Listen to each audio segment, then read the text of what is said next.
Hello designers and creatives, and welcome to my space. My name is Son of Man. This is Create Visuals in Pixel on YouTube. On today's video, we are going to be learning how to create another logo or vector using PixelLab. So the logo we are going to be creating today is snapseed logo icon, the one you see on your screen now. So we are going to be making this logo, a replica of this logo, using PixelLab today.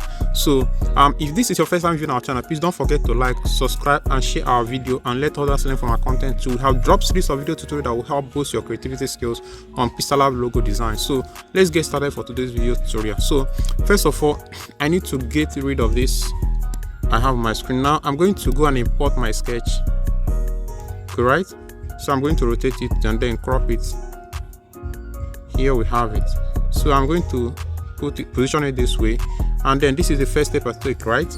I always do this. So after this, I'm going to go and pick my grid line and then position it this way. The reason why I'm doing this is because I'm going to get my sketch to be centrally aligned with my grid line. So I'm going to go to my rotate, and then here I have it. Then I can do this.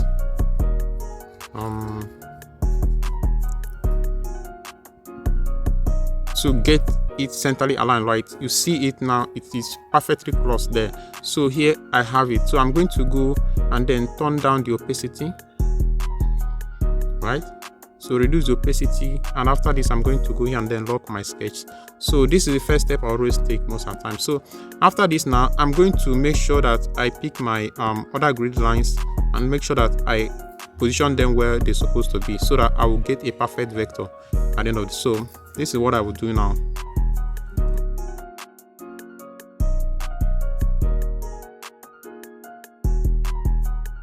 So after this, now we have gotten the grid lines selection, the places position them the way they're supposed to be. Now after this, now I'm going to uncheck this, check my magnet on, and then here I'm going to pick my BEIZER. Then I'm going to start vectorizing from this point. So follow me all step by step, and you're going to see how I do it. It's always very easy, right? So for those that always watch my video, you know that this is the first few steps I always take all the time. So you have to follow the same step if you want to achieve a better result. Don't keep in mind that your grid line is very essential for a perfect logo vectorization. So let's get started and see what we're going to achieve at the end of the day. So let's get there. Thank you.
So after this first phase, now we are going to go to the other side. Like I said before, we are going to divide this vector into two parts. So we have the right hand side and then we have the left hand side. So we are going to do the right hand side now, because it's more easier to vectorize that part than the other one. So after that, you are going to work on the part of the logo that has a kind of rectangular shape attached to it. So let's get there.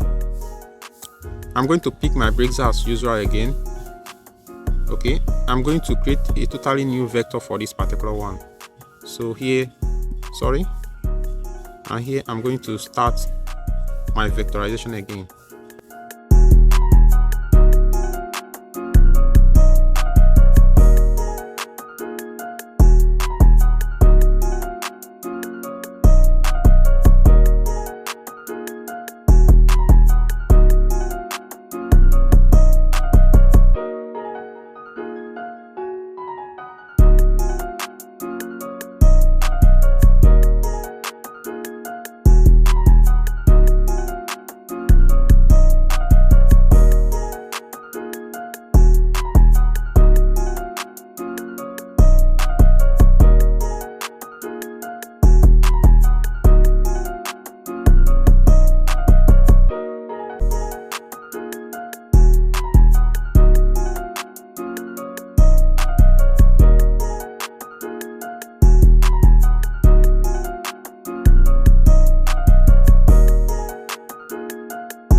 So at this point now, we are going to try as much as possible to group the tray together and then group this tray together as well. So this is what we're going to do next. Okay, just follow me and see how I do it now. So I'm going to group this tray element together as one object, which they are, and then I'm also going to group this tray together as one object, which they are as well. So here I'll have them grouped together. So I will try as much as possible to bring this closer. I think it is a little separated, so here we just do that. Okay,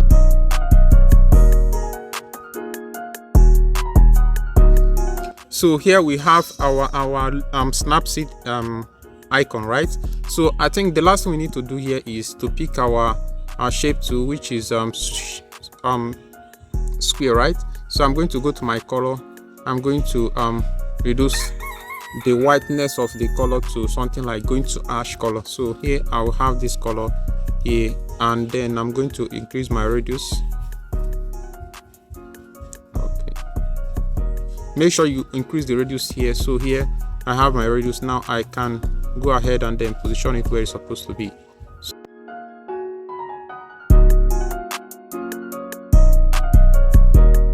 So this is how I was able to achieve this. So I'm going to group, for the last time, I'm going to group the tray together as one object. Here I have my logo sketch, right? So this is the vector I got at the end of the day, right? This is Snapseed Logo If you are good at using Snapseed all the time to edit, you'll know that this is actually the icon, this is the logo, and this is how to vectorize it using PixelLab, and it is a perfect vector. Thank you guys for watching, and if this video helped, please don't forget to like, subscribe, and share our video. Let others learn from our channels too. Thank you guys for watching. Thank you for always watching our video. Thank you for subscribing with us. Thank you for always supporting us. We appreciate you, and Merry Christmas and New Year in advance. Thank you, and goodbye from here. Bye bye.